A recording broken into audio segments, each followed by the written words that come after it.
In 1974, a film was released that many would consider the greatest comedy movie of all time. Blazing Saddles broke all the conventional rules of cinema, and like with many classics from the 70s, this one, perhaps more than any other, could never be made today. The great Mel Brooks brings us this in-depth commentary that will bring you inside the making of this historic film. So sit back and enjoy stories from Blazing Saddles. Blazing Saddles, Blazing Saddles. Its first name was Tex-Ex. It was a little kind of précis or story outline written by Andrew Bergman. Andy Bergman, who went on to do Honeymoon in Las Vegas, and recently he did Striptease. He's a very talented guy. It all started with me walking the streets of New York, looking in the gutter, hoping to find some change. I had made 2 movies back to back. The first one was called The Producers.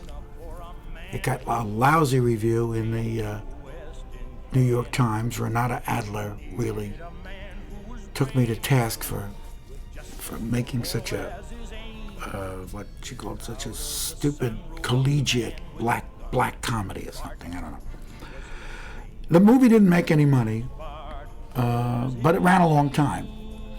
It didn't make any money because it ran in art houses in a few theaters in a few cities, maybe Chicago and New York, and I don't think it ever got below the Mason-Dixon line. I don't think anybody in Texas has ever heard of The Producers.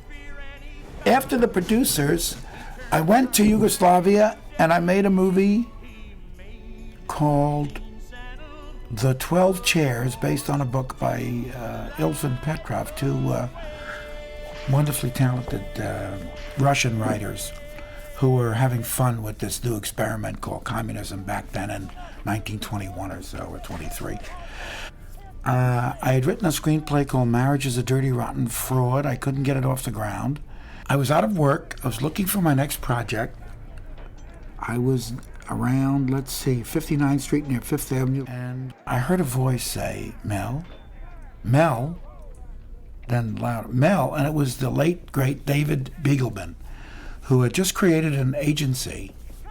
When MCA had a breakup, he and Freddie Fields created CMA. I didn't have an agent, but David was an old friend and he knew me. And he said, what are you doing? You're looking down. I said, I'm looking for change. Things haven't been going well. So he said, have you had lunch? And I said, no, not really. And he took me, there was a place called Raffles, I think, or something in the bottom of the Sherry Netherland. It was a nice, like kind of an inn little restaurant brasserie. And I got some scrambled eggs and sliced tomatoes and rye toast. And I was having butter in those days, so I toasted the rye toast with butter. And he said, Richard Zanuck and David Brown have a company, and they've got a property, an outline, kind of a rough screenplay version of a Western called Tex-Ex. And they sent it to me, and they don't know what to do with it. And the minute I read it, I said, this is kind of a Mel Brooksian insanity. And I'd love for you to come back to the office with me and read it. It's only about 30, 40 pages. It won't take a long time. So I went back with him. I read it and I said, I don't do things that I don't write, but this is very funny. He said, so write it. I said, well, it's already written. He said, no, this is just a skeletal outline. It's a profile of what it can be. You got to, it needs bones and flesh and all kinds of. So I said, let me take it home. I took it home. I let my new wife, Anne Bancroft, read it. She loved the idea. And I said, Tex-Ex, that's a cute title. I like that title, Tex-Ex. Like Malcolm X, Tex-Ex, black guy. Okay. I read it. I liked it. And I said to Beagleman, I said, David, I want to work with the original writer because I like writers. I'm a writer myself. I want to work with this guy, Andy Bergman.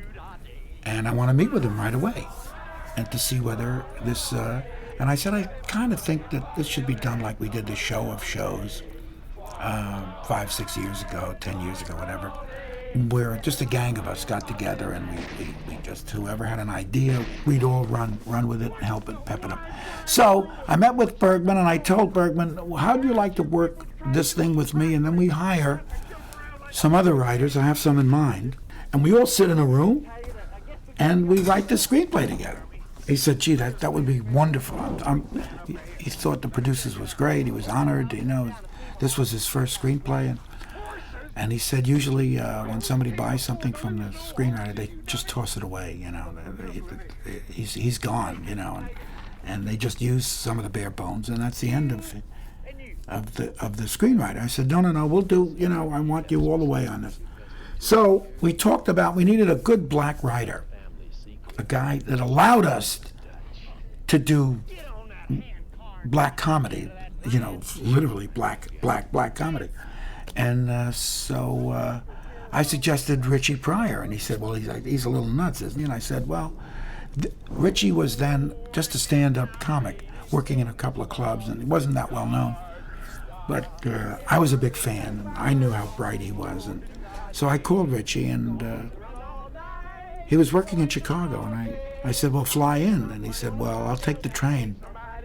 I don't like to fly. And he said, if you I like a certain kind of brandy and have it there, please, for me. So, I don't know what, I think it was Remy Martin. Yeah, VSOP, Remy Martin. And he said, I can get more of it into me on the train before I meet you guys. So I said, okay, Richie, take the train. And then I'd just been in a chock full of nuts. And a guy came up to me and just was raving about the producers. And I said, what do you do? He said, I'm a young lawyer, and I want to be a young screenwriter. And I want to give up being a lawyer. And he said, I'm working with a dentist. I said, on your teeth or on a script or what? He said, no, the guy is a comedy writer and we were a team. So I'm talking about Norman Steinberg, who went on to write My Favorite Year with me.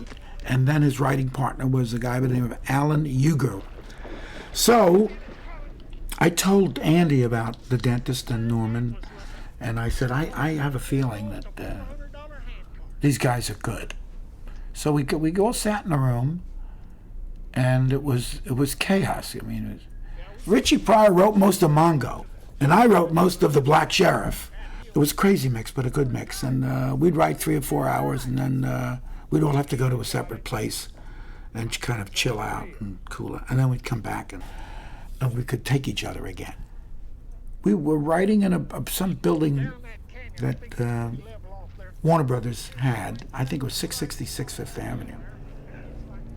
And on the 6th floor, everything was 6. I think I was afraid of getting it stitched into my scalp later because of the omen. I was afraid we were doomed. But anyway, we got up there, we wrote, we carried on, and we kept in touch with John Kelly, who was running production for Warner Brothers in those years. And he said, Tex-Ex, no good, sounds like a black exploitation film. Sounds only for a black audience. So I said, okay, Western and a black guy is the sheriff. I came up with a title that I thought was great, Black Bart. Because that was the guy's name, the sheriff's name. I called him Bart. And couldn't get that past the board at Warner Brothers. They didn't like the title Black Bart. Well, we kept writing, we kept changing things, and I came up with a kind of a nifty, kind of weird title that I liked. Nobody else liked it, called The Purple Sage, because if the guy was really black, and he was very wise, and Purple Sage is a great old Zane Grey, I think, Western. So, no, he said that's too arcane, that's too wild. Purple Sage, ain't nobody gonna know Purple Sage. And then we kept writing, and we left the title alone. We just didn't bother with the title. We just kept polishing up people like all the Johnsons, Howard Johnson, and who died that year that we were writing it. I think it was 1972. And my son was born, Maximilian Brooks. Max Brooks was born in 1972. And that's one of the reasons I took the job. I needed some money. But like Dickens, who took a job writing for a magazine, he wrote A Christmas Carol for a London magazine. He said to a friend, "I'd better make this the best thing I've ever written because it's obvious I'm writing it for commercial need and purpose, you know." I said, "This better be the best movie I ever wrote because I want to make sure that, you know, that people don't think I'm selling out." Here I wrote the 12 Chairs and I wrote the producers, and up to that time everything was like on a very hot, lofty level, I thought of, you know, of writing. So anyway, Richard peeled off. He had some gigs and he had to work.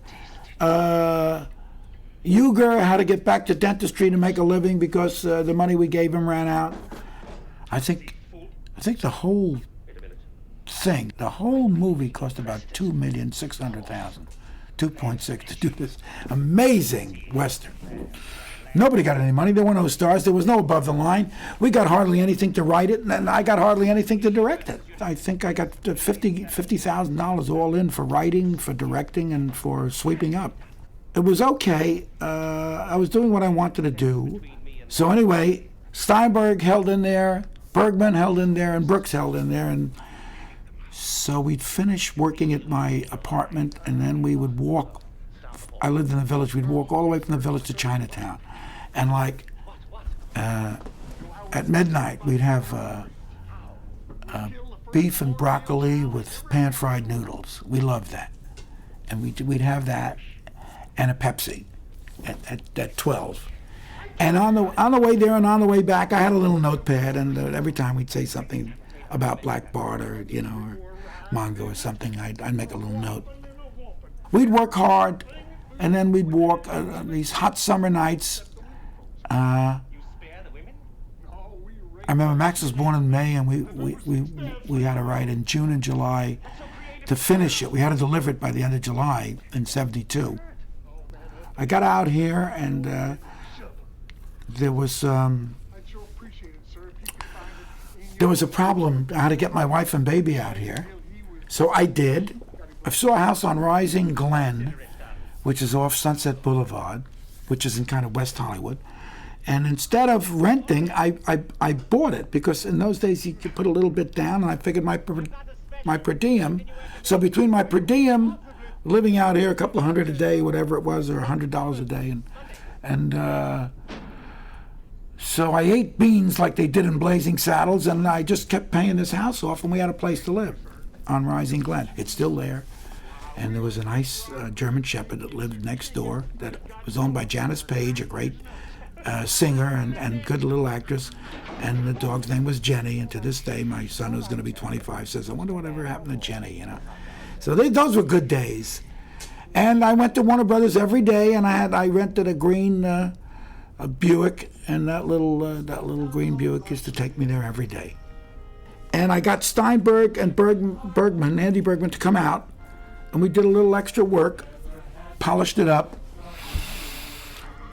And we had things that were really scary, like the farting scene. Could we do that? I mean, talk about politically. We didn't even know the word politically correct or incorrect. There was no such word. But we knew that a lot of farts have never been done in a movie. I'll never forget, I went up to John Calley's office and I said, "John, you've said nothing about this, but we're a little worried about this farting scene, about the audience turning them off and, you know, and really making the movie just a weird little movie instead of a people's movie." He said, I'll never forget what he said. He said, "Mel, if you're going to go up to the bell, ring it."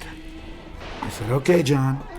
I said, "There's 3 or 4 other things, like knocking a horse out and, you know, and Lily von Stupp alone with this black sheriff, you know.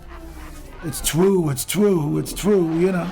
So anyway, so the next, okay, we said, that's the script. We're going to literally make the script.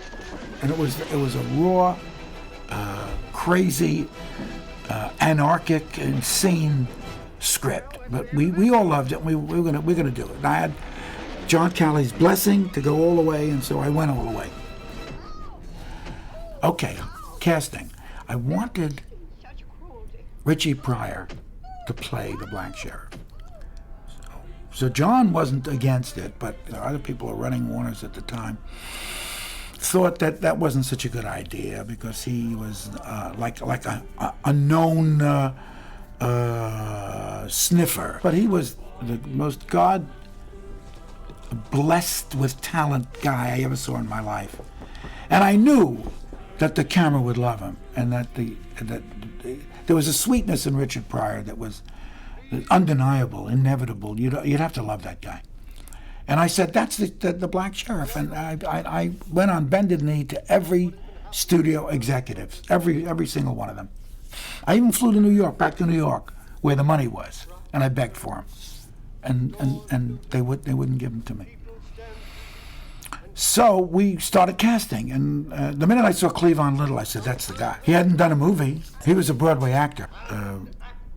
By the time I got him, he was off, not on Broadway, but I read all his reviews and stuff, and asked everybody who'd ever worked with him in New York about this guy, and they were crazy about him. They thought that he was really, an up-and-coming, really huge talent. So there, Cleavon Little, I met him. I loved him. I kissed him right away. I said, this is a good guy. This guy's going to be good. He gets it. And he has a sly, sweet way of delivering his lines. Just the way I wanted Black Bart to deliver the line. Because, he's in heaven now, and he belongs in heaven. He's such a dear, bright, sweet guy, and he was just so talented. He was just so perfectly talented. So if I couldn't get Richard Pryor, God was good to me. We got Cleavon Little. The other casting went very smoothly. I signed Madeline Kahn, and she was, where did I get Madeline Kahn? She was in, Bogdanovich had done a movie called Paper Moon, I think. Paper Moon. And then she was just great. I just loved her. And I knew how funny she was from off-Broadway, and she sang a Sheldon Harnick tune called Garbage that just knocked me out. She was just so great. And she auditioned for me, and I said, let me see your legs. And she said, oh, you're that kind of guy? I said, hey, I'm okay. I'm happily married. I really don't fool around. And she was nervous. I said, let me see your legs. She said, why? I said, because I know you can do Dietrich, but you got to have the legs, because you're going to straddle a chair and you're going to, So she showed me a leg. I said, they're gorgeous. They're great. I was so happy. She said, you're not going to touch them. No. And I never did. And she is one of the most talented people that ever lived. I mean, either in one stand-up comedy or acting or whatever you want. You can't beat Madeline Kahn. She's the best. And I knew I'd have fun with her on the set. That she'd just giggle and laugh and keep everybody happy, and good-natured, so good-natured. So then there was a director. His name was Claude E. Starrett Jr. And he did an impression for me once in the commissary of Gabby Hayes. Hey, girl, old grizzled old. And so I called him. I said, well, do Gabby Hayes in the movie. He said, sure. So he did it, and he was great. And I got John Hillerman to be one of the Johnsons. He was Howard Johnson. And he later became famous with Magnum P.I. on that show. He was the sidekick. Slim Pickens. After I'd seen Slim Pickens in Stanley Kubrick's Dr. Strangelove, riding on that bomb down to earth. This guy is thrilling. He's thrilling. So what a cast. David Huddleston was Olsen Johnson, and I got Liam Dunn from, he was a judge in a movie, a Warner Brothers movie.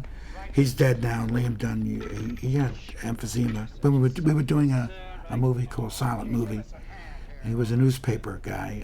He had a newspaper stand, and we kept hitting him with the newspapers, He never caught the bundles. He just smashed them down to the ground. Fake newspapers. He never got hurt. But after every scene, we'd say, do you want water? Do you want some orange juice? Or do you want a cigarette? He'd say cigarette, And so he'd have a few puffs of cigarette. He'd have a few puffs of oxygen. It was weird. It was just The guy was weird. And then we got this football player, Alex Karras, who was very good. He auditioned for Mongo, and I said, you got it. He was amazing. He just got it. He was so great. And then George Firth, who was a playwright, played Van Johnson, and he said, can I wear red socks? And I said, why? He said, because, don't you know Van Johnson always wears red socks? I said, okay, wear red socks. Dom DeLuise was played Buddy Bizarre, and his wife, Carol Arthur, played Harriet Johnson, the school mom who punches a lot of people, bad guys. Now I had to get the Waco Kid, the second most important character. So where was I going to get the Waco Kid? So when I was writing it in New York, I was very close to Gene Wilder. And Gene, I kept letting him read it. I said, you're too young, you can't play the Waco Kid. I need an old alkie, a guy with lines in his face, an old man. So Gene said, I could do it.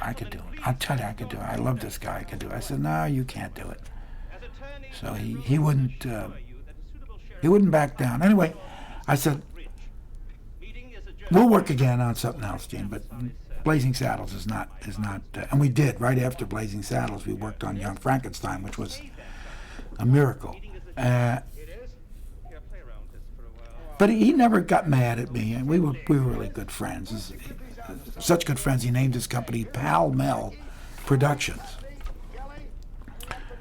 Anyway, Dan Daly was my choice. Strange choice, but I thought leather-faced, big heart. I heard from people he was the best writer in the world of any actor except the cowboy actors, except the Slim Pickens, who was in the movie, those kind of guys, and Ben Johnson. Ben Johnson and Slim Pickens were the best writers in the world. But for civilian, Dan Daly was a song and dance man and a great actor. He was the best horse rider. He could do anything with a horse. He raised horses. He loved horses. And I got him in Hawaii, and I said, come on, come and... He said he read it, and he said, I love it. He said, it's so crazy and so touching, and I love it. He said, let me think. Then he called me back, and he said, I'm blind. I can't see. Be dangerous. I'm wearing Coke bottles for glasses. And he died about a year later. I mean, he never, he said, I can't do it. He said, but I love it. I asked John Wayne at the commissary. I gave it to him, and he read it. He saw me the next day. He said, I'll meet you here 12 noon. He's a crazy guy, John Wayne. He said, I'll meet you here tomorrow, 12 noon, same table. I'll read this overnight. And he read it, and he said, I can't do this. This is too dirty. I'm John Wayne. He said, I can't do this. He said, but man, he said, I was up all night screaming, laughing. He said, I'm going to be the first one online to see this movie. I'm going to get you a big audience. He said, but I can't do it. So I kissed him and said, thanks. And then I thought, and I had seen a movie called They Shoot Horses, Don't They? And I saw Gig Young, and I said, he is an alkie. Great. I got an old alkie. I got the guy. So I signed Gig Young to play the Waco Kid. Let's see. Then we started to shoot the movie on a Friday. Oh, by the way, I came out of a shower the day before we were going to shoot on Thursday morning, and I said to my wife, I got it, Blazing Saddles. She says, it doesn't make any sense. She says, it's senseless. Blazing Saddles. I said, no, it's senseless, but it says Western and it says crazy.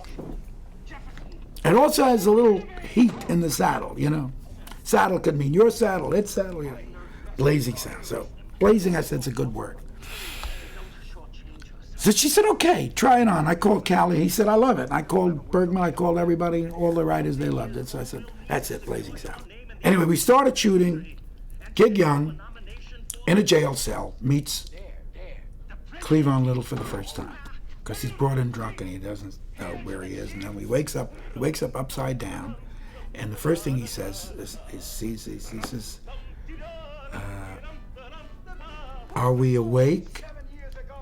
Says Cleavon Little, and he says, are we black? He's not sure. And they have this upside down, so we draped Gig Young's legs over the bed and hung him upside down. And he started to talk, and then he started shaking. I said, boy, this guy's giving me a lot. He is giving me plenty. He's giving me the old Alky shake, great. And then it got serious because the shaking never stopped, and green stuff started spewing out of his mouth and nose, and he started screaming. And I said, that's the last time I'll ever really cast anybody who is that person. If you want an alcoholic, don't cast an alcoholic. Cast somebody who can play, and maybe an actor who can play an alcoholic. Anyway, poor Gig Young. There it was, first shot on Friday, 8 in the morning, 9 in the morning, ambulance came, took him away. No movie, no Blazing Saddles. I stopped production Friday at noon. I said, we're in for a day, whatever a day costs, 30,000, 20,000, that's the day, go home. Everybody go home, we have to think. I called Gene Wilder in New York, I told him what happened. So he said, green? Why was it green? I said, I don't know, it was green, And he said, what time is it there? He says, it's 3 o'clock. I said, it's noon. He said, okay, I'll be out tomorrow morning. He looked at he called somebody there. He says, there's a night flight. He said, I'll be out tomorrow morning. He says, we'll go over the costumes tomorrow. He says, I got the script. I kept sending him the script because he's my pal. I kept sending him updated versions of the script. So he said, I'll read, Jim. I'll have it on the plane. I'll have it. He said, what is it? Scene so-and-so in the jail? I'll have it. Okay. So I said, do you want to rehearse? He said, no. We'll do it. You just set it up for Monday morning. And I did. He came out. Saturday, there he was. We got him outfitted. We worked on his hair and, out Western long. And we got him a horse. On Sunday, he rode the horse all day Sunday to get used to the horse. And he was pretty good to be his pal. Monday morning, 8 o'clock, he was hung up upside down. We only lost a half a day, because I'd covered with Cleavon the other half of that day. Everything on Cleavon, close-ups, his entrance. I just couldn't use the guy hanging upside down because it was the wrong guy. So I put Gene in, and there we were. We were never even a half a day behind. Gene just hooked his boots, hung down, and said, are we black? And then he went on, and he saved my life. Because he's not only a genius actor, but he's a good friend. And he never said, I told you so, or, And then when he came with a 4-page outline that he had written for Young Frankenstein, I just said, of course, whatever, let's do it. We sat down. Actually, while I was editing Blazing Saddles, we were holed up at the Bel Air Hotel where he was staying, working on another movie called The Little Prince. So they put him up there. So he made tea, Earl Grey tea, every night with a little bit of milk. We had, like the English had it, with some brown sugar and digestive biscuits. He always had a tin of these digestives, which were kind of graham crackery like, and they were very nice, round and nice. And we'd write and eat our biscuits and write this Young Frankenstein, and we knew right away that should be in black and white, etc. And anyway, Gene was very helpful during the making of Blazing Saddles. He loved Madeline. Madeline loved him, and they were pals instantly. And he glued everything together. And Cleavon said I couldn't have found a better guy because Gene was a fine actor and helped Cleavon over some little rough stuff, where he needed more intensity. And I'll never forget, he put his arm around Cleavon. Cleavon goes over. He's walking down the street. And he says, good morning, ma'am, to a little old lady, a sweet little old lady, with a bonnet. He says, good morning, ma'am. She says, up yours, nigger. He stops, he takes that. It's like a knife in his heart, just he can't believe it, All he said was good morning to this little old lady. And he comes into the jail and his head is down, and Gene comes in, he said, what's the matter? And he tells him what happened. And he said, well, you can't blame these people. These are, this is the soil, the common clay of the New West. These are simple, honest people, morons, It was, and his timing on morons was that's the biggest laugh in the movie. Harvey Korman as the lieutenant governor was the slimiest. He was hysterical. And his suffering of Taggart, of Slim Pickens, when Harvey said, we've got to do something. We are transient nodes of the cosmic force. He just did all this kind of Nietzsche and Kant and wild talk. And when he finished his speech, Slim Pickens said, ditto. And Harvey said, ditto? Ditto, you provincial putz, he yelled it. So I think Harvey came up with some incredibly funny things, We were sued by Hedy Lamarr for using Harvey's name, Hedley Lamarr. And we settled it out of court. I think it wasn't a lot. It was a couple of $1,000, and she was happy. But I apologize personally for almost using her name. I don't think she got the joke. I said, I'm sorry for almost using your name. Because we said Hedley Lamarr. And then I think the high points of the movie are Madeline Kahn doing Lily von Stupp doing the Marlene Dietrich character. I mean, to me that's where the movie leaves being a normal comedy and becomes something otherworldly. It's just out of this world, literally.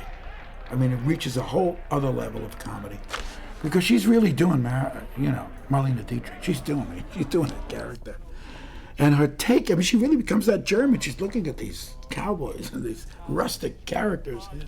Her take on everything is so brilliant. So anyway, I just really loved working with this cast. I loved it. I loved directing that movie because it was such a crazy movie. I could do anything I wanted.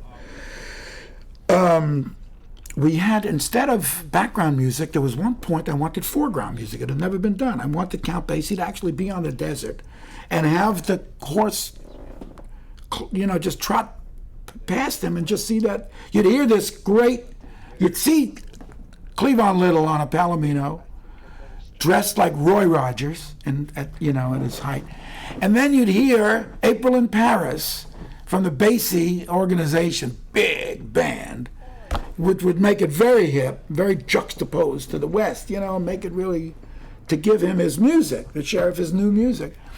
And then he trots by, and there's Basie actually out on the desert, and we got Count Basie, we got his whole band.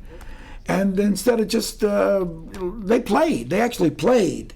Of course, we had to get their original recording of April in Paris. But, I mean, they played out on the desert anyway. They were just sensational. Count Basie was the sweetest guy that ever lived. Burton Gilliam was Taggart's assistant. He was Slim Pickens' assistant. And he was so funny when the guys were singing, I Get No Kick from... He wanted them to sing an old nigger work song. Good-natured. Give us an old nigger work song, like On the Levee or Down in the Cotton Fields. And suddenly, Cleavon Little leads them into I Get No Kick from Champagne. I mean, it's Cole Porter. They're doing Cole Porter, and this guy, these cowboys. And Burton Gilliam sold that joke just by his eyes shifting around like, what the hell am I hearing, That was so beautiful. So I got to thank Burton Gilliam for that. And Dom DeLuise was so funny in that whole scene of suddenly there's a bunch of gay dancers working on a set doing a Busby Berkeley kind of number, and the cowboys come crashing through the wall, and then they tangle it up, mix it up, and of course one of the cowboys falls in love with one of the dancers.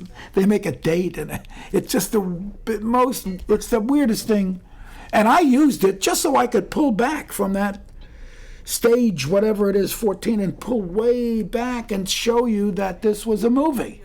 I mean, it was like Pirandello. Okay, so we make this movie, we finish it, and Oh, by the way, there are some people that I should mention. John Choulet. John Choulet was my first assistant director who taught me about Hollywood. He got me through it. There was a lot of tough shooting, and he really broke that board down and told me how to chew it up and digest it and shoot it and eat it up, so that I wouldn't run myself into the ground. The choreography, we did a number called "I'm Tired," and in the number there were Germans with pointy hats and helmets, and Alan Johnson did that. He also did "Springtime for Hitler" for me, for the producers. So just recently in Dracula, he just did some wonderful stuff for me with Leslie Nielsen, who's not easy to turn into a dancer, but he did it.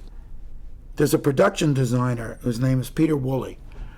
Little guy, blonde hair, now it's probably gray, and short, cute, adorable. Didn't cost me a penny, not even in time or materials. Designed everything, every picture he put down in front of me was perfect. Byrock was the director of photography. Joe Byrock, great guy. He said, "Why do you ask me all these personal questions?" I said, "I like to know about people." This year, Joe Byrock died. He was about 80 when he made this movie. He must have been 100.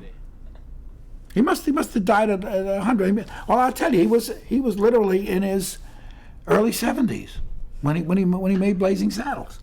Two cameras on everything cut together. Since that was my first Hollywood movie, and I've always used two cameras. In New York, I only used one camera, but as soon as I got out here, and ever since. Byrock was great. John Howard was my film editor. He edited most of my films up until High Anxiety, and he was wonderful. And he had worked on some very important movies and learned a lot about. I think he worked on Butch Cassidy and the Sundance Kid, and so he knew a lot about editing that I didn't know. I didn't know a thing about editing compared to his ways of getting around things and making things work. And he came to the set real early and said, "Just get a close-up in every scene. Just get a close-up. I don't care if it's of a clock. I don't care if it's a rat in the corner. I don't care if it's somebody's face. I don't care if it's a smoldering cigarette. Give me a close-up of anything." He said, "Don't worry about the scene. I'll cut it together." And he did. He never missed. The guy was a genius. I'll never forget when I was doing silent movie, John C. Howard said, "Take a close-up of that coffee cup on the table shaking when Dom DeLuise is doing a flamenco dance. Just give me that." And because of that, he saved the whole scene. So these guys saved my life. I used a sound guy. Sound set was Gene Cantamesa. He was wonderful. Never had to do looping, a little bit, tiny bit. Even shooting outdoors with up in Palmdale and up in the desert, winds blowing. He'd shield the mics. It was just, Gene Cantamesa was wonderful. And there was a script supervisor who was very talented called Julie Pitcairn, and ending up working for Barry Levinson, who I brought into my camp when I first did silent movie and then High Anxiety as a writer, actor, and now Julie Pitcairn is working for this great director, Barry Levinson. I had a composer on that movie called John Morris. John Morris started with me on The Producers and did 12 Chairs, and naturally I brought him out, and he did a great. He was nominated. We both were for an Academy Award for this title song, Blazing Saddles.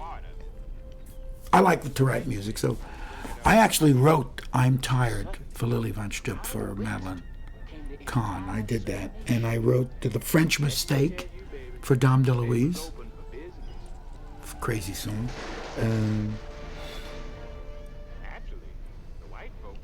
Frankie Lane sang for us.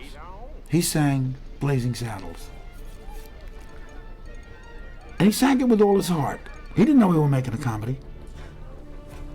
He knew we were making a Western. He sings these Western songs. So John Morris says to me, "Mel, should we tell him? I mean, he's singing his heart out." I said, "No, I think it's good for the movie. I think it works with the whip cracks and all of that craziness, He rode a blazing saddle. He wore a shining star. I mean, with vibrato, with every. I said, let him sing it. Let him sing it. Yeah, he did. And he never knew. He never knew. And you know, he just. And I learned something from that. I said, you know, absurd situation, play straight. Actor, play straight. A situation, absurd, comedy. And I never forgot that. The minute I saw him singing that with his heart, there were tears in his eyes. He believed in this sheriff cleaning up Rockridge or something. I just couldn't believe it. Anyway, he was great. And finally, Michael Hertzberg, who was with me as an AD on the producers. He was my first assistant director. Great help to me then. He really led me by the collar. He said, no, we're shooting on this set now. You have to go there and direct that. Oh, thank you, Michael. And then he went to Yugoslavia with me to make the 12 chairs. And it cost them a lot, I mean, emotionally, to hang out there for like 9.5 months. And he was my first AD, and he was... I guess one of the producers with Sidney Glazier. Glazier was the producer, so he must have been the co-producer. And then when I did Blazing Saddles, he came out to Hollywood with me, to Warner Brothers, to actually be the producer of Blazing Saddles. And he did a great job. Okay, that was production, post-production. At the end of Blazing Saddles, I was writing Young Frankenstein. That was like in end of '73, beginning of '74. It was too much. I was starting to switch to minty cigarettes, like Cools and stuff, you know, because my smoking too much. I said, what am I doing? This is crazy. I'll die in the middle of Young Frankenstein from smoking. And I quit. And John quit. He quit on the same weekend I quit. I didn't know it, and he didn't know. We were both smoking too much. From that day, I haven't had a cigarette since. I mean, you know, it's amazing. I may have had a puff or two, but not seriously. I mean, you know, it's been, you know, whatever, 25 years. And then I met Marty Feldman on Young Frankenstein, and Marty Feldman smoked a carton a day. Easily, you know. 10 packs, it didn't mean anything to him. He had a little cigarette lighter hanging around his neck, and he just chain smoked. I mean, to get halfway down, he lighted a new one. All day. I mean, he needed a carton a day. We finished Blazing Saddles. I do a kind of rough / fine cut. I show it in a screening room to 12 executives. Everything was in 12, strange 12. 12 is like the 12 apostles, like Jesus. Everything was 12. These 12 guys see it. Pretty crazy picture. They couldn't help laugh at a couple of scenes, the farting scenes, etc., you know? And picture comes to an end. Glorious end. I mean, what a brilliant idea. I put the two cowboys in a caddy limo, and they drive off into the sunset with a chauffeur. I mean, yeah, hey, you know, that's pretty good stuff. Nothing. Quiet. Sitting there, lights come up, quiet, 12 executives. Sitting there with Mike Hertzberg, my producer, just us. And there's Callie, who is for the picture, but the big money is there. And it's pretty rough. For about 10 minutes, it's silent. Nobody talks. I was sitting there 10 minutes. Clearing throats. I think it was Leo Greenfield.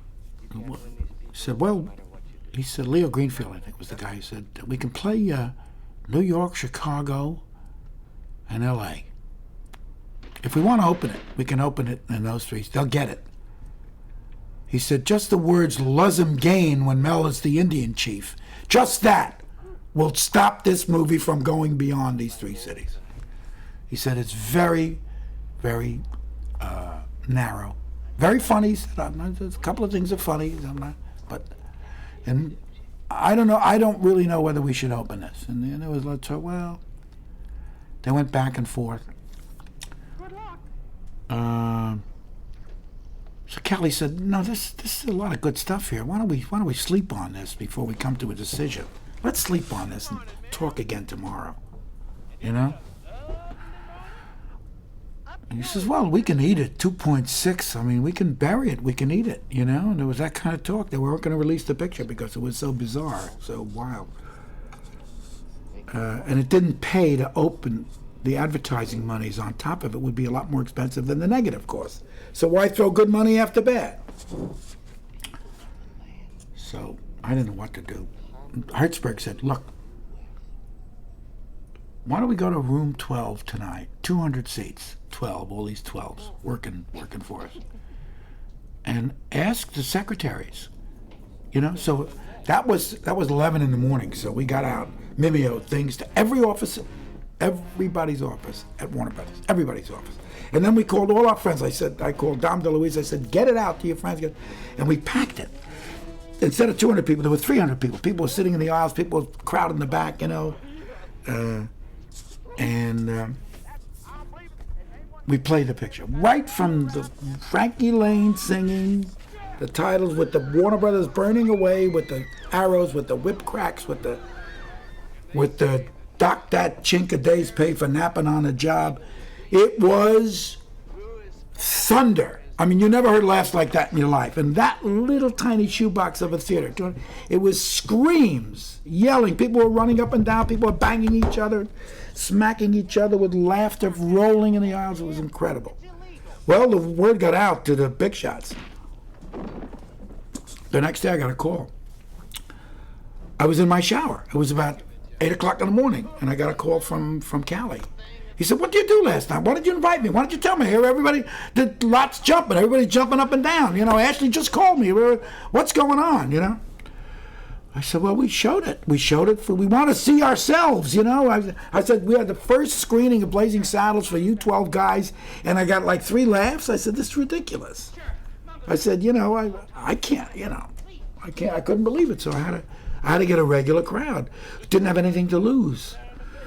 He said, "Well, everybody is talking about it. So I'm going to do a pretty good general release." He says, "I'm just going to put my job on the line and go out with it and spend maybe $1 million immediately to get it out there." And so we talked about the poster. The poster was a brilliant poster. Blazing Saddles, never give a saga an even break. That was a wonderful. I think Joe Hyams came up with that at Warner Brothers, and we bought it immediately. Never give a saga an even break. Of course, you had to know that W.C. Fields had used it in a movie, and that it was created by, I think, by the great P.T. Barnum, who talked about his circus and said, "Never give a sucker an even break," you know. So the poster was designed by Anthony Goldschmidt, and it was a very immediate success. Now the T-shirts, I have a few left, are very valuable. I think we actually opened on Wilshire Boulevard. I think we had a screening at the AFCO, and there was a stunt, and they brought horses down Wilshire Boulevard, cowboys on horses. It was a great, crazy screening. So we have the screening, and Ted Ashley, who was running Warner Brothers, then corners me and says, "Okay, Mel, great picture, but you got to do the following." He doesn't know my contract. He doesn't know that I have final cut in my contract. So he says, representing the studio, not only he runs the studio, he says, "Here's what we have to do. You got to take out the word nigger. You got to take out I said, "Okay, I got a pad. Nigger, out. The bean scene, farting, out." I said, "It is out." He said, "You've got to take out punching the horse. We can't get away with it." "Okay, punching the horse is out. The scene with the Lily Von Stupp and the black sheriff, you're sucking my arm or something." He says, "You got to take that out." I mean, he gave me, I said, great. He said, otherwise, he says, otherwise we can't release it. And I said, okay, but they're all out. He left. I crumpled up my paper that I'd taken all the notes, threw them in the waste paper. I never heard another word from him. We opened, it was a success. But can you imagine? What if I had not had Final Cut? They could have insisted. They could have wrecked it like they did on television. I can't watch Blazing Saddles on television. I can watch it on cable. Yeah, it's all in. But I can't watch it on. They cut it. A lot of prudes got together, and silly people got together, and they cut out everything they thought would be offensive to a 4-year-old. So we've got pap, we've got pablum. It's nonsense on television. I can't stand it. The movie did pretty well in its first issuance, in its first release, pretty well, and it did even better in its second release that summer. We came out sometime in the winter, '74. In the winter of '74, and then in the summer of '75, we did even better. It was a re-release. Warner Brothers didn't have a big summer picture, so the theater owners kept clamoring for it. So they made 250 new prints and sent it out over the summer. We got a lot of letters, a tremendous amount. I got over 1,000 letters from people who, animal lovers who thought that I actually had Alex Karras as Mongo smash the horse in the face and knock it out with the. He missed it by a foot, and they had these little filaments, monofilament on guiding on the horse's legs. Just all they did was tug it gently, and these horses were brilliant. We had 2 horses who could do a fall, make it look like they were really knocked out. There was a lot of white people that didn't like the word nigger. Strangely enough, not from blacks. Never objected to the word nigger. They knew that it was used correctly in the movie. That the sheriff was subject to this weird, these people who he was helping were against him simply because he was black, and they called him nigger. So it was fine. And I don't think it should be used. I don't think the word should be used unless it's used absolutely correctly to show race prejudice. And I didn't show it from bad people. I showed it from good people who didn't know any better. And it was really understood, I think, by the black community. They got it. They dug it. They were smart. They understood everything. Blazing Saddles is still a very big favorite. It made Texas, the first movie I ever made that got to Texas. Everybody in Texas loved it, Kind of a strange, maybe they loved it on both, from both sides. It's a good movie. I'm very proud of it. It just never stopped. To this day, it hasn't stopped. It just keeps getting sold and rented, etc. It's still paying for my beans in video. I hope you enjoyed that classic film commentary. Sometimes you can see a film from a whole new perspective and appreciate the work that goes into the making of some of our favorite films.